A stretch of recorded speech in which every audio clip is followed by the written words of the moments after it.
வணக்கம். ஆகாஷ்வாணி புதுச்சேரி மாநில செய்திகள் வாசிப்பவர் வான்மதி.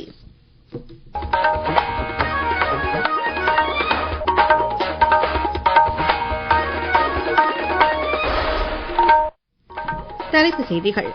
இந்தியா தற்சார்புடன் உலக நாடுகளிடையே வலிமையாக இருப்பதன் அவசியத்தை பிரதமர் திரு நரேந்திர மோடி வலியுறுத்தியுள்ளார். நாடு முழுவதும் உள்ள மக்களுக்கு நன்மை கிடைக்கும் விதமாக ஜிஎஸ்டி சீர்திருத்தங்கள் மேற்கொள்ளப்பட்டுள்ளதாக மத்திய நிதியமைச்சர் திருமதி நிர்மலா சீதாராமன் தெரிவித்துள்ளார். அடுத்த தலைமுறை ஜிஎஸ்டி சீர்திருத்தங்களால் குறிப்பாக மின்னணு சாதனங்கள் விலையில் பெரும் மாற்றங்கள் ஏற்பட உள்ளன. சர்வதேச கடற்கரை தூய்மை தினத்தை ஒட்டி புதுச்சேரி கடற்கரையில் துணைநிலை ஆளுநர் திரு கைலாஷ்நாதன் தூய்மைப் பணியை தொடக்கி வைத்தார். இனி விரிவான செய்திகள். இந்தியா தற்சார்புடன் உலக நாடுகளிடையே வலிமையாக இருப்பதன் அவசியத்தை பிரதமர் திரு நரேந்திர மோடி வலியுறுத்தியுள்ளார். இன்று குஜராத் மாநிலம் பாவ் நகரில் நடைபெற்ற சமுத்ரா சே சம்ருத்தி நிகழ்ச்சியில் கலந்து கொண்டு பேசுகையில் அவர் இவ்வாறு தெரிவித்தார்.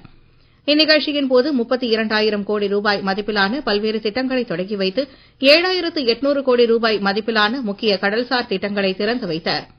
தொடர்ந்து 2047ஆம் ஆண்டிற்குள் நமது கடல்சார் வர்த்தகம் மும்மடங்காக அதிகரிக்கும் என்றும் பிரதமர் நம்பிக்கை வெளியிட்டார். நம் நாட்டின் கடலோர பகுதிகள் எதிர்கால தேச வளர்ச்சியின் திறவுகோலாக விளங்கும் எனவும் ஜிஎஸ்டி சீர்திருத்தங்களால் கடல்சார் பிரிவுகள் வளர்ச்சி பெற்று கடல்வளம் பெருமளவு பெருகும் எனவும் அவர் தெரிவித்தார். இந்நிகழ்ச்சியின் போது மத்திய கப்பல் போக்குவரத்து துறை அமைச்சர் திரு சர்பானந்த சோனோவால் பேசுகையில் கடந்த 11 ஆண்டுகளில் துறைமுகம் சார்ந்த துறைகளில் பிரம்மாண்ட வளர்ச்சி ஏற்பட்டுள்ளதாக குறிப்பிட்டார். நாடு முழுவதும் உள்ள மக்களுக்கு நன்மை கிடைக்கும் விதமாக ஜிஎஸ்டி சீர்திருத்தங்கள் மேற்கொள்ளப்பட்டுள்ளதாக மத்திய நிதியமைச்சர் திருமதி நிர்மலா சீதாராமன் தெரிவித்துள்ளார். தூத்துக்குடி மாவட்டம் கோவில்பட்டியில் தீப்பெட்டி மற்றும் பட்டாசு உற்பத்தியாளர்கள் சங்கங்களின் 100ஆண்டு விழாவில் இன்று அவர் கலந்து கொண்டு உரையாற்றினார். அப்போது 2047ஆம் ஆண்டிற்குள் விக்ஷித் பாரத் என்ற நீண்டகால இலக்கை முன்னெடுத்து செயல்படுவதாகவும் பட்டாசு மற்றும் தீப்பெட்டி உற்பத்தியாளர்களுக்கு தேவையான அனைத்து உதவிகளையும் மத்திய அரசு வழங்கும் எனவும் அவர் கூறினார். இம்மாதம் 22ஆம் தேதி முதல் பொதுமக்கள் குறைந்த விலையில் பொருட்களை வாங்க ஏதுவாக ஜிஎஸ்டி சதவிகிதம் குறைக்கப்பட்டுள்ளதாகவும் 375 பொருட்களுக்கு வரி விகிதங்கள் குறைக்கப்பட்டுள்ளதால் வரவிருக்கும் பண்டிகைகளை மக்கள் மகிழ்ச்சியுடன் கொண்டாடலாம் எனவும் மத்திய நிதியமைச்சர் திருமதி நிர்மலா சீதாராமன் தெரிவித்துள்ளார். மத்திய பாதுகாப்புத்துறை அமைச்சர் திரு ராஜ்நாத் சிங் 2 நாள் அரசுமுறை பயணமாக இன்று மொராக்கோ செல்கிறார். சுயசார்பு இந்தியா இயக்கத்தின் கீழ் தளவாட உற்பத்தியில் இரு நாடுகளுக்கு இடையேயான ஒத்துழைப்பை அதிகரிப்பது என்பது அது குறித்து அந்நாட்டு பாதுகாப்பு அமைச்சருடன் ஆலோசனை மேற்கொள்ள உள்ளார். பிரதமர் திரு நரேந்திர மோடி தலைமையிலான அரசு மக்கள் சேவை நல்லாட்சி என்ற தாரக மந்திரத்தின் அடிப்படையில் நாட்டில் மாற்றங்களையும் முன்னேற்றத்தையும் கொண்டுவர அயராது உழைத்து வருகிறது. நாடு முழுவதும் பொதுமக்களுக்கு தரமான சுகாதார சேவையை வழங்கி வரும் ஆயுஷ்மான் பாரத் குறித்து இன்று சேவை திருவிழா என்னும் இந்த சிறப்பு தொடரில் காண்போம்.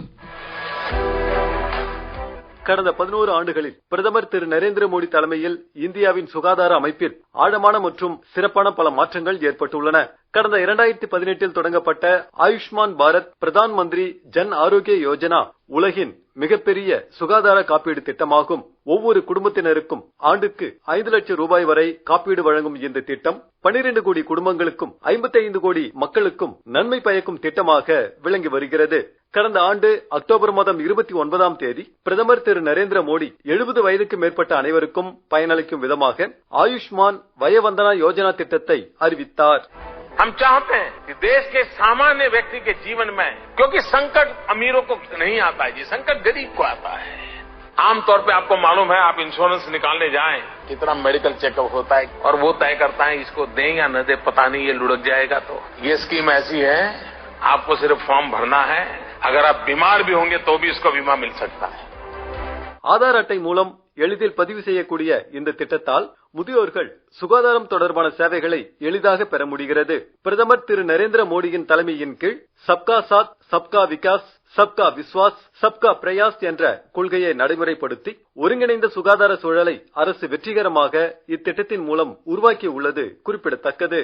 ஆயுஷ்மான் பாரத் திட்டத்தால் பயனடைந்த புதுச்சேரி அரியாங்குப்பம் பகுதியைச் சேர்ந்த பயனாளி திரு குமார் கூறுகையில், சென்ற ஆண்டு ஹார்ட் அட்டாக் வந்தது. அதன் பிறகு ஜிஹெச்சில் சேர்க்கப்பட்டது. பிரதமர் காப்பீட்டு மூலயமா தான் இந்த சிகிச்சை பெற்றேன். பைபாஸ் சர்ஜரி செய்தார். இப்ப நல்லா இருக்கிறாங்க. பிரதமருக்கு நன்றி. புதுச்சேரியில் வடகிழக்கு பருவமழை காரணமாக பரவக்கூடிய நோய்களை தடுக்கும் நடவடிக்கைகள் குறித்து புதுச்சேரி அரசு சுகாதார மற்றும் நலவழித்துறை சார்பாக கலந்தாய்வு கூட்டம் நடத்தப்பட்டு முன்னெச்சரிக்கை நடவடிக்கைகள் பொதுமக்களுக்கு பரிந்துரைக்கப்பட்டுள்ளது. அதன்படி டெங்கு மற்றும் கொசுக்கள் மூலம் பரவக்கூடிய நோய்களை தடுக்க நாட்டு நலப்பணி திட்ட மாணவர்கள் மூலம் விழிப்புணர்வு ஏற்படுத்துவது, மழைக்காலங்களில் குடிநீரை காய்ச்சிய பின் அருந்த வலியுறுத்துவது, வயிற்றுப்போக்கினால் பாதிக்கப்பட்ட நோயாளிகளுக்கு அடிக்கடி ORS கொடுக்க அறிவுறுத்துவது உள்ளிட்ட வழிமுறைகள் பின்பற்றப்படும் என தெரிவிக்கப்பட்டுள்ளது. நீங்கள் கேட்டுக்கொண்டிருப்பது மாநில செய்திகள்.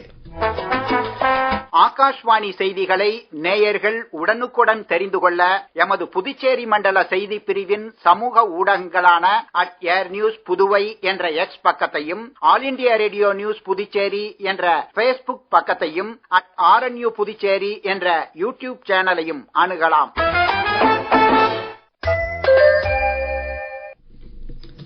பிரதமர் திரு நரேந்திர மோடி இவ்வாண்டு சுதந்திர தினத்தன்று அடுத்த தலைமுறை GST சீர்திருத்தங்களை டெல்லி செங்கோட்டை கொத்தளத்தில் இருந்து அறிவித்தார்.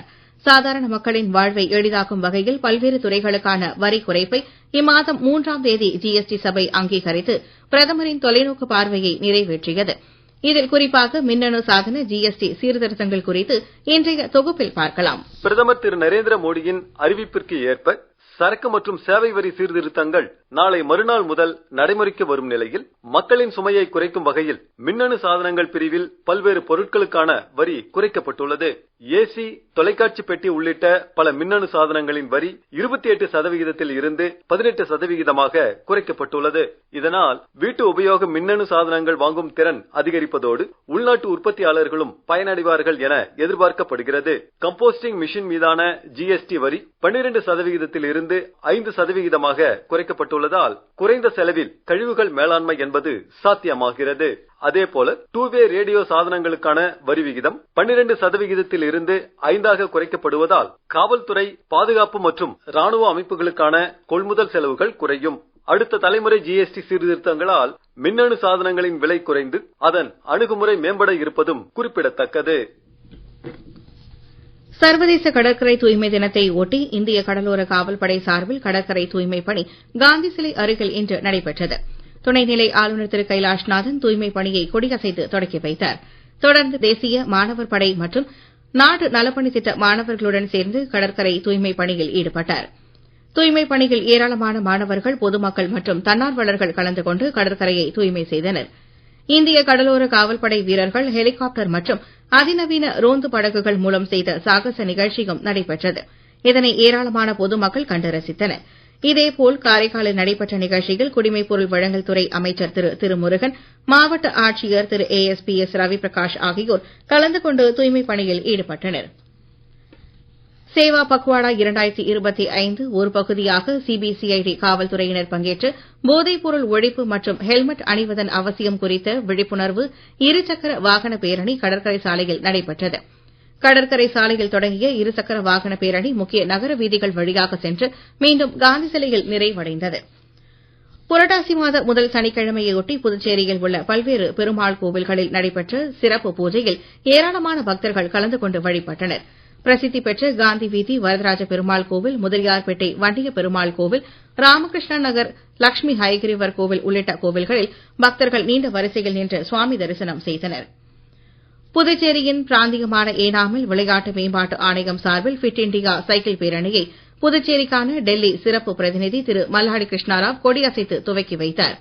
இந்நிகழ்ச்சியின் போது மண்டல நிர்வாகி அங்கித் குமார், விளையாட்டு ஆணைய நிர்வாகி உதயகுமார் மற்றும் அப்பகுதியைச் சேர்ந்த ஏராளமான இளைஞர்கள் கலந்து கொண்டதாக எமது ஏனாம் நிருபர் தெரிவிக்கிறார்.